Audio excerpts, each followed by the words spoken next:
You know that feeling when you save every penny for months just to see pure joy on your child's face? I spent 8 long months setting aside money from my coffee shop wages, skipping my own small pleasures, all for one goal. I wanted to surprise my 10-year-old son Jacob with a PlayStation for his 11th birthday. The excitement in my chest every time I added another $5 or $10 to that mason jar was overwhelming. I could already picture his smile, his grateful hug. But sometimes the people closest to you can shatter your dreams in ways you never imagined possible. Before we dive into what happened next, let me know in the comments where you are watching from today. If this story resonates with you, or if you have ever saved up for something special for your loved ones, please hit that like button and subscribe for more real-life stories. Trust me, you will want to stick around to see how this unfolds, because what my sister did next will absolutely shock you. Let me take you back to where it all started in my small apartment in Columbus, Ohio. I am Eleanor, 32 years old, and I have been raising my son Jacob as a single mother for the past 2 years since my divorce.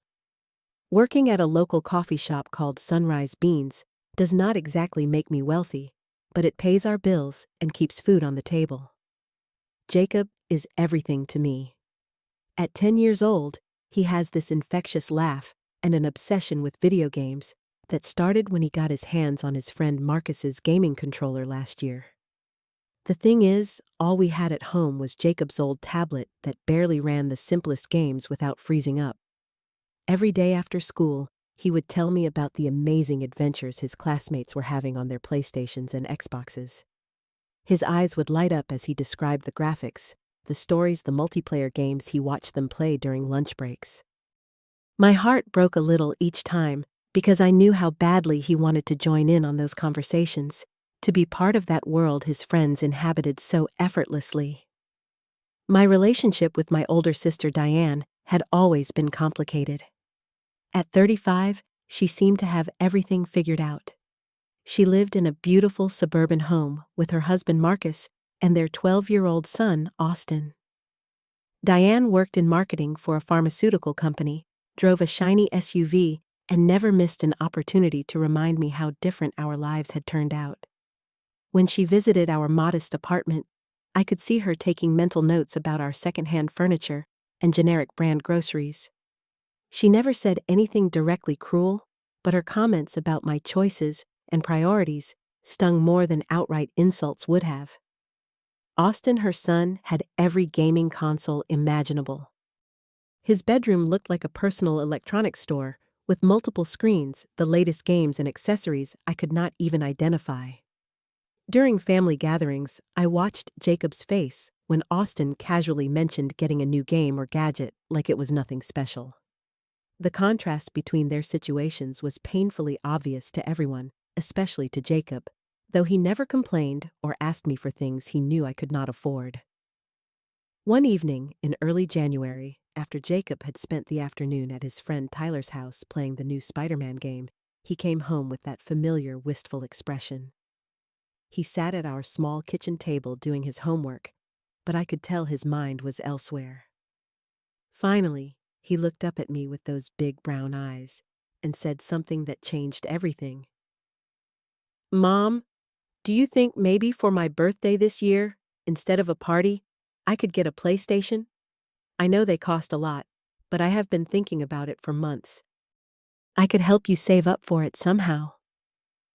The hope in his voice mixed with his understanding of our financial situation absolutely broke my heart. This child, who had never asked me for anything extravagant, was offering to help save for his own birthday present because he knew money was tight. That night, after tucking him into bed, I sat at my laptop researching PlayStation prices until almost midnight. A decent bundle with a couple of games would cost around $400. For most families, that might be a manageable expense. For us, it represented nearly a month's worth of groceries. But seeing Jacob's face that evening, imagining his reaction if I could somehow make this happen, I made a decision that would change both our lives. I was going to find a way to buy him that PlayStation, no matter what sacrifices I had to make. I grabbed an empty mason jar from the kitchen cabinet, wrote Jacob's PlayStation Fund on a piece of masking tape and stuck it on the glass. Then I emptied my wallet of the $23 I had left from that week's tips and dropped the bills inside. The next morning, I created what I called my PlayStation plan. I calculated that if I could save $50 every month, I would have enough by September just in time for Jacob's birthday. $50 might not sound like much, but when you are living paycheck to paycheck, finding that amount each month requires serious lifestyle changes. I started by cutting out every non-essential expense I could identify. My daily coffee at work, which cost me $4 and had been my one small luxury, was the first thing to go. Instead, I brought a thermos from home filled with the basic coffee we got for free in the break room.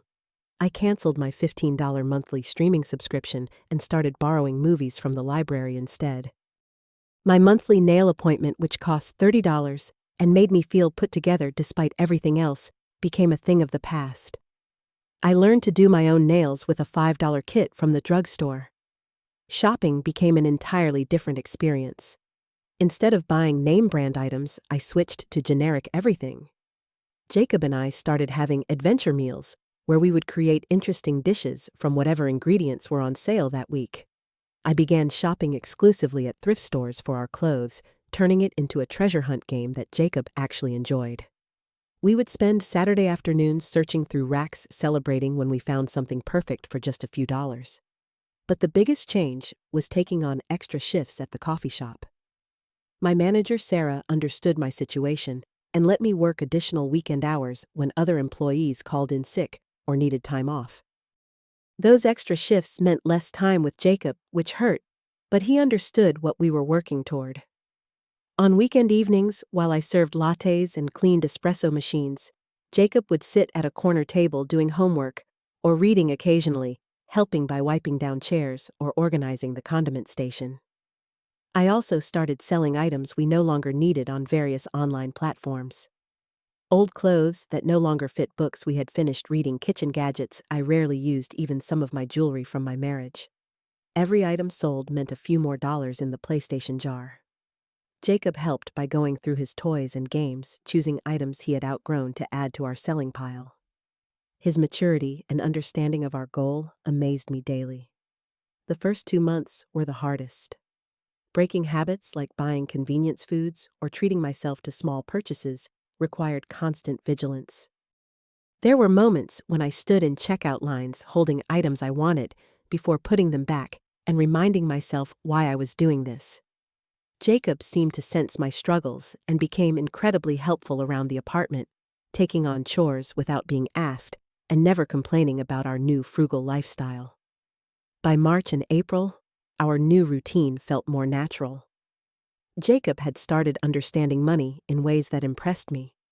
He would point out sales on groceries we actually needed, help me compare prices, and celebrate with me when we found great deals. Our weekly ritual became counting the money in the jar together every Sunday evening, watching our progress inch closer to the $400 goal. Jacob's excitement grew with each count, but so did his appreciation for the effort involved. May and June brought unexpected challenges that tested my resolve. My car needed a repair that cost $120, money I had to take from our regular budget, which meant eating even more beans and rice to make ends meet. Then Jacob needed new shoes for school, and his annual checkup revealed he needed glasses. Each expense felt like a setback, but I refused to touch the PlayStation money. Instead, I picked up extra shifts and sold more items, including my wedding ring, which brought in enough to cover the glasses without touching our savings. July and August were when everything started coming together beautifully. The PlayStation jar was getting satisfyingly heavy, and I had managed to save nearly $350. Jacob had grown more excited, but also more helpful, as if he understood that we were a team working toward this goal together. He had started earning small amounts by helping our elderly neighbor, Mrs. Patterson, with her grocery shopping, adding his earnings to our fund, with pride that made my heart swell.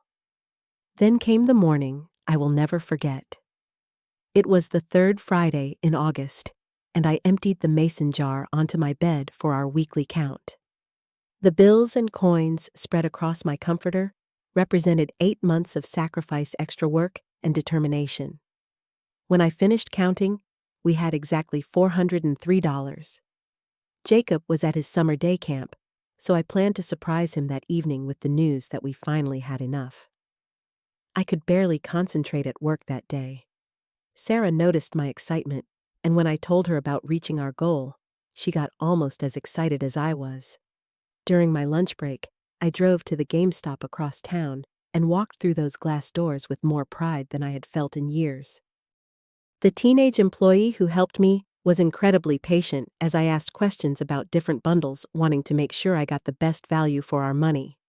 I ended up choosing a package that included the console, 2 controllers, and 3 games that Jacob had mentioned wanting. The total came to $397.46, leaving me with enough to buy a small celebration dinner on the way home. Walking out of that store carrying the PlayStation box felt like carrying a trophy. I had done this. Despite everything, despite all the challenges and sacrifices, I had made my son's dream come true. The plan was to hide the PlayStation until Sunday, when Jacob returned from his weekend camping trip with his scout troop. I wanted to set it up as a surprise in our living room, maybe with a banner and some balloons using the leftover money. I carefully hid the box in my bedroom closet behind my winter coats, where Jacob would never think to look. Every time I passed my closed bedroom door over the next 2 days, I felt a little thrill, knowing what surprise waited inside. That Friday evening, Diane called to say she and Austin wanted to come visit the next day. This was not unusual. Since my divorce, Diane had made a habit of stopping by unannounced often, with comments about how I was managing as a single mother. I had given her a spare key months ago for emergencies, and she used it freely, sometimes arriving when I was not even home and making herself comfortable. I told her I would be working a Saturday shift, but that she was welcome to wait at the apartment if she wanted. Austin had been complaining about being bored during his summer break, and Diane mentioned he might want to hang out and watch some movies. I mentioned casually that Jacob would be back from his camping trip on Sunday, and that I had a special surprise planned for him, though I did not give any details about what it was. Saturday morning, I left for work feeling lighter than I had in months. My shift at the coffee shop flew by because I kept thinking about Jacob's reaction when he saw the PlayStation. I imagined his face, his excitement, maybe even tears of joy. I had already planned to take pictures and maybe even record a video of the moment. Sarah sent me home early because we had been slow, so I got back to the apartment around 2 in the afternoon. I planned to spend the time before Diane and Austin left by organizing Jacob's room a bit and maybe moving some furniture around to create the perfect setup for the surprise reveal. I unlocked my front door and called out to let Diane know I was home early, but got no response. Her car was not in the parking lot, so I assumed they had already left. That was when I decided to take another look at the PlayStation, maybe even unbox it to make sure everything was included. I went to my bedroom and opened the closet door, pushing aside my winter coats to reach for the box behind them. My hand touched empty carpet. I pushed the coats further apart, thinking maybe the box had shifted. Still nothing. I started pulling everything out of the closet, thinking maybe I had misremembered where I put it. 5 minutes later, my entire closet contents were scattered across my bedroom floor, and there was no PlayStation box anywhere. I searched under my bed and my dresser, even in Jacob's room, thinking maybe I had moved it and forgotten. The growing panic in my chest made it hard to think clearly. I went through every room in our small apartment, twice opening cabinets and closets, looking in places where a large box could not possibly fit. Finally, I had to accept the impossible truth. The PlayStation was gone. The only person who had been in my apartment since I had hidden it was Diane. She was the only one who knew I was working Saturday, the only one with a key, the only one who could have taken it. But why would my own sister steal from me? It made no sense. My hands were shaking as I grabbed my phone to call Diane. The phone rang 4 times before she answered, her voice cheerful and casual, like nothing had happened. I tried to keep my voice steady, but I could hear the tremor when I spoke. Diane, I need to ask you something. When you were at my apartment today, did you happen to see a large box in my bedroom? I cannot find something I had hidden there. There was a pause that lasted just a beat too long. A box. What kind of box? I did not go into your bedroom, Eleanor. Austin and I just watched a movie in the living room and left. It was a GameStop box, a PlayStation. I had it hidden in my closet, and now it is not there. I was trying to give her the benefit of the doubt, hoping there was some explanation I had not considered. Another pause. Then, a PlayStation, Eleanor. When did you buy a PlayStation? You told me last month you could barely afford Jacob's school supplies. I saved for it, for 8 months. It was going to be Jacob's birthday surprise.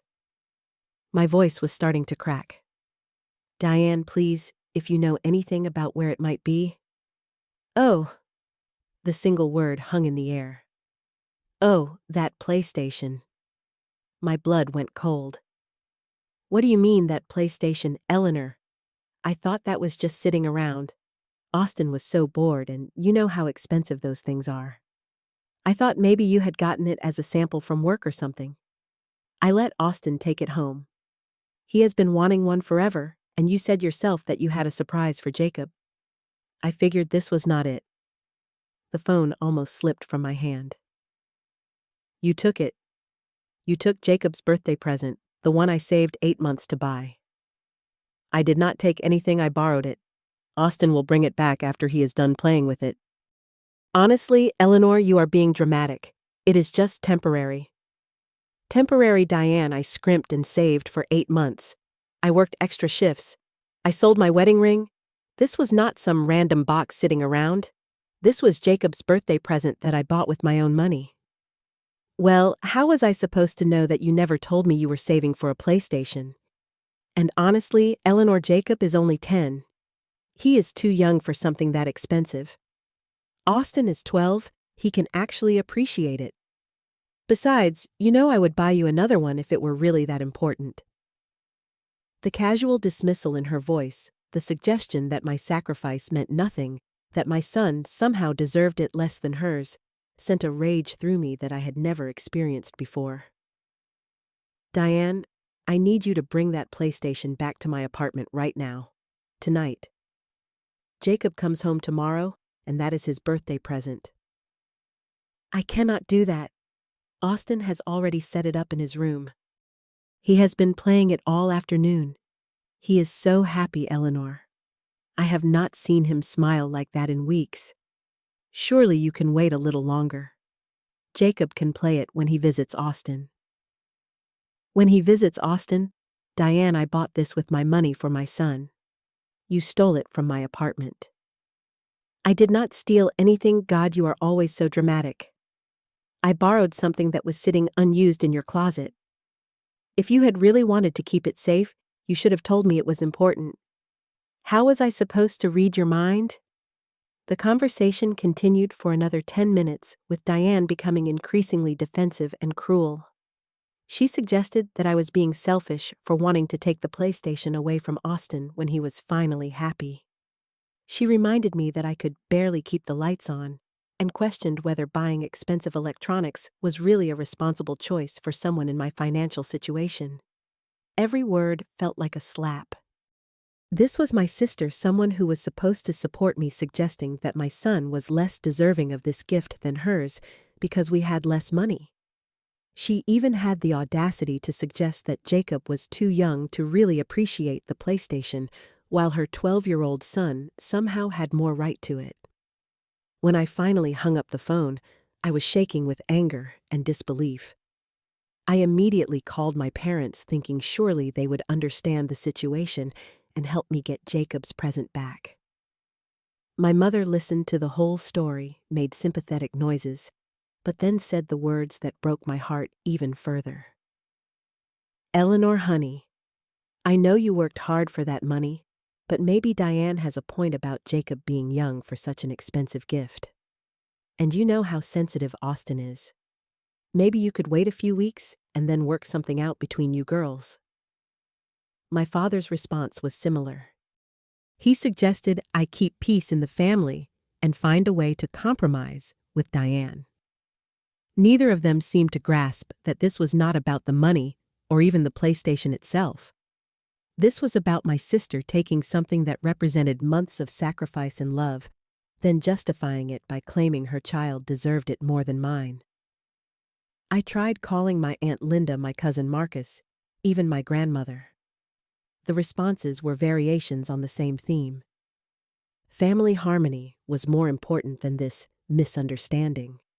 I should be more understanding of Diane's position as a mother. Maybe I was overreacting to what was essentially a miscommunication.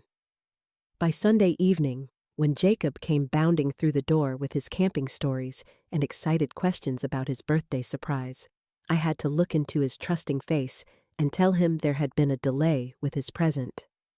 I watched his expression shift from excitement to confusion to careful understanding. He hugged me and said it was okay that he could wait, but I saw the disappointment he was trying to hide. That same evening, Austin posted a picture on his social media account showing him playing the PlayStation with the caption, "Thanks to my awesome mom for the early birthday present." Several of Jacob's friends saw the post. They asked him about it at school the next day. When Jacob came home, he quietly asked me if the PlayStation Austin was playing was supposed to be his birthday present. I could not lie to him anymore. I told him the whole truth. Jacob listened without interrupting, his young face processing emotions too complex for his age. When I finished, he was quiet for a long moment. Then he said, "But Mom, you saved for so long. You worked extra just for me. That was not fair." His understanding, his mature response to such an unfair situation, broke my heart completely. That night, I lay awake planning exactly how I was going to get my son's birthday present back and make sure my sister never had the opportunity to hurt us like this again. The plan that formed in my mind over the next few days was not about revenge. It was about justice and making sure everyone in our family understood exactly what Diane had done. I spent that week carefully documenting everything. I screenshot Austin's social media posts about his new PlayStation. I saved every text message exchange between Diane and me. I even drove by her house and took pictures of her expensive SUV and perfectly manicured lawn, evidence of her financial comfort compared to our struggles. Diane, meanwhile, seemed to think the whole thing had blown over. She sent me a text on Wednesday asking if I wanted to bring Jacob over for dinner on Friday so he could try out the PlayStation. The casual tone, as if she had done nothing wrong, as if she was doing us a favor by letting Jacob play with his own birthday present, made my resolve even stronger. I also reached out to a family law attorney friend from my coffee shop just to understand my options. She confirmed that what Diane had done was legally theft regardless of the family relationship. Having that professional validation helped me feel confident that I was not overreacting or being unreasonable, as some family members had suggested. The opportunity I had been waiting for came when my grandmother announced she wanted to have a family dinner for her 82nd birthday the following Saturday. Everyone would be there, including aunts, uncles, and cousins I had not seen in months. Diane immediately responded to the family group text saying how excited she and Austin were to come and catch up with everyone. Perfect. I spent the week before the dinner preparing my presentation like I was going to court. I printed out screenshots of Austin's social media posts, with timestamps showing when they were posted, relative to when the PlayStation went missing from my apartment. I organized text messages between Diane and me into a clear timeline. I even prepared a simple budget breakdown showing what $50 a month meant in terms of our household expenses, how many work hours those savings represented. The morning of my grandmother's birthday dinner, I felt calmer than I had in weeks. Jacob and I arrived early to help set up, and I made sure to greet every family member warmly as they arrived. I wanted everyone comfortable and happy before I brought up the situation. Diane and Austin arrived fashionably late as usual, with Diane carrying an expensive bottle of wine and Austin wearing new clothes that probably cost more than I spent on groceries in 2 weeks. During dinner, Austin could not stop talking about his new PlayStation and all the games he had been playing. He mentioned how amazing the graphics were, how he had stayed up until midnight playing just the night before. Jacob sat quietly through these descriptions, occasionally glancing at me. Several family members commented on how lucky Austin was to have such generous parents. After we had finished eating and my grandmother had opened her presents, I stood up and tapped my water glass to get everyone's attention. Before we have cake, I wanted to share something with all of you. It is about family and honesty and doing the right thing. I could see Diane's face change as she realized what was about to happen. The room grew quiet as I began speaking in a calm, clear voice about my 8 months of saving the sacrifices Jacob and I had made, and my excitement about surprising him for his birthday. I showed the photographs of my apartment budget, explained about the extra work shifts and selling my personal items. Then I moved to the timeline of events. I read aloud verbatim the text messages between Diane and me, including her admission that she had taken the PlayStation and her justifications for giving it to Austin. I showed Austin's social media posts, pointing out the timestamps that proved the PlayStation he was playing was taken from my apartment the day after I bought it. The room was completely silent, except for my voice. I could see family members' expressions changing as they realized the full scope of what had happened. This was not a misunderstanding or a miscommunication. This was theft justified by cruelty. When I finished presenting the evidence, I looked directly at Diane. I am not asking for money or demanding an apology. I just want Jacob's birthday present returned to him today before we leave this dinner. 8 months of sacrifice should not become someone else's casual Friday afternoon decision. The silence that followed felt like it lasted forever. Then my Uncle Robert, my father's older brother, spoke up in a voice I had never heard him use before. Diane, what Eleanor is describing is theft. From your own sister. From your nephew. How do you justify this? Diane's face had gone bright red. She started to speak, began with her usual justifications about Austin deserving nice things and Jacob being too young, but this time she had an audience that had heard the full story. My Aunt Linda interrupted her. You went into her home, took something she bought with her own money, and gave it to your child, Diane. What is wrong with you? Austin, who had been listening to this whole exchange, looked confused and upset. He had not known the PlayStation was stolen. In his 12-year-old mind, his mother had bought him a present. Now he was learning that the gift he had been enjoying and showing off was actually meant for his younger cousin, bought with money his aunt had scraped together through months of sacrifice. My grandmother, who had remained quiet through my presentation, finally spoke. Her voice was soft but firm. Diane, you will return Jacob's birthday present to him today. You will apologize to Eleanor and Jacob, and you will think about what kind of example you are setting for your son. The pressure from the entire room was overwhelming. Diane tried one more time to justify her actions, suggesting that she had been planning to replace the PlayStation anyway. But my cousin Marcus shut that down immediately. If you were planning to replace it, why did not you do that before today? Why did you let Austin post about it on social media? Why did you suggest Eleanor was overreacting when she asked for it back? Finally, with everyone staring at her and no more excuses available, Diane agreed to drive home and get the PlayStation immediately. The 45-minute round trip gave the rest of the family time to process what had happened and express their support for Jacob and me. Several relatives apologized for not taking the situation seriously when I had called them for help earlier. When Diane returned with the PlayStation box, she set it down in front of Jacob without making eye contact. Austin followed behind her, looking miserable. He walked over to Jacob and quietly said, I am sorry. I did not know it was supposed to be your birthday present. I would not have taken it if I knew.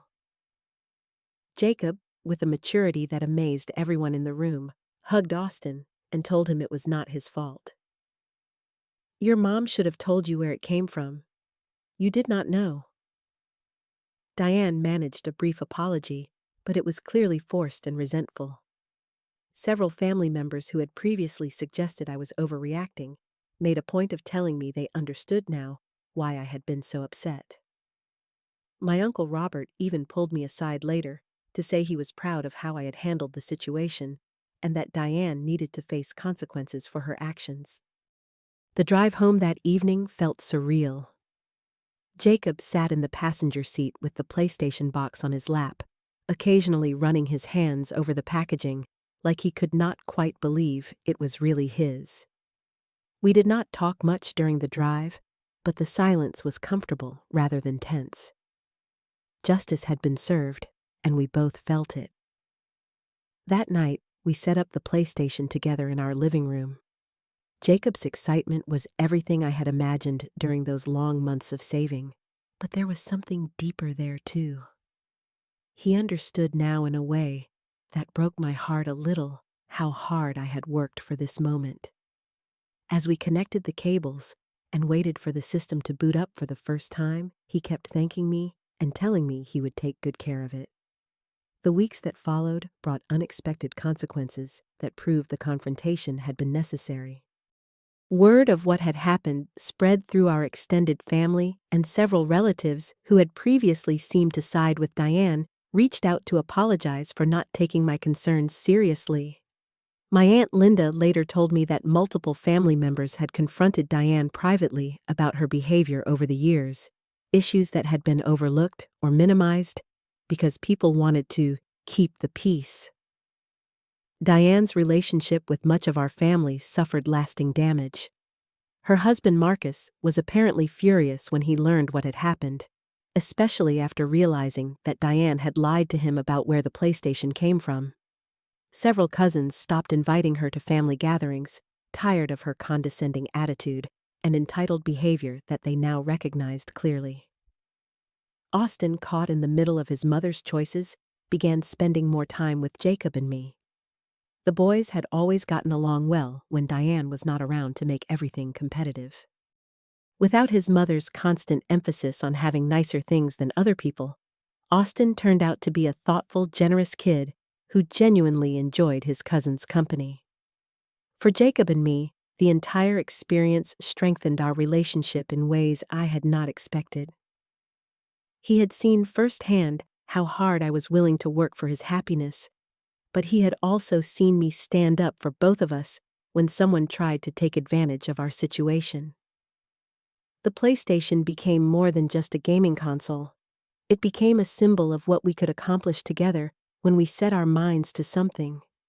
The healing process was not immediate or simple. For weeks, I felt angry every time I thought about what Diane had done and how long it had taken to get our family to take the theft seriously. I struggled with resentment toward relatives who had initially suggested I was overreacting. There were moments when I wanted to cut ties with anyone who had not supported us immediately. But gradually, I realized that holding on to that anger was only hurting Jacob and me. Diane's actions had revealed her character, and the consequences she faced were appropriate. Our family now understood the dynamic that had existed for years, and most of them had chosen to support us going forward. Continuing to focus on the betrayal would not change what had happened, but it would prevent us from enjoying what we had earned together. Jacob helped me with this process more than he probably realized. His excitement about his PlayStation never dimmed, but he also developed a deeper understanding of money work and family relationships. He started helping more around the apartment without being asked, and when I picked up extra shifts at work, he would proudly tell me that he was contributing to our team effort.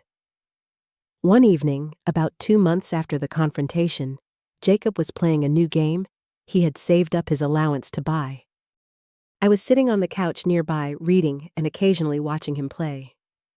During a quiet moment in the game, he paused and looked at me. "Mom, I am glad Aunt Diane took the PlayStation. I was startled. What? Why?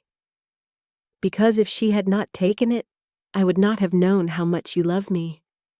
I mean, I knew you loved me, but seeing you fight for my birthday present like that, seeing you stand up to the whole family, I felt really important, like I was worth fighting for. His words brought tears to my eyes because they captured something I had not been able to articulate myself.